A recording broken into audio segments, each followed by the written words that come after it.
Have you guys been using the Filmora editing app and wondering on how to add frame on it? Then don't worry. In today's video, I'm going to show you how to add frame in the Filmora. So let's dive right in. First of all, open the Filmora app.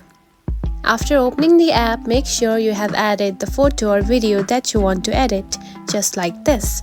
Now to add the frame, tap on the sticker option right here on the toolbar. Just right here. Now select it. Then here you can find the stickers just right here. Now tap onto the search bar right here and type frame just like this and search for it. Now here you can find multiple options of the frame that you can add to your video. Now choose one that you like the most, just like this. And now you can see the frame has been added. Now tap onto the check mark and edit the frame however you like to edit it, just like this. And now you can see the frame has been added. And that's it. This is how you can add frames in the Filmora app. If you found this video helpful, don't forget to like and subscribe for more tips.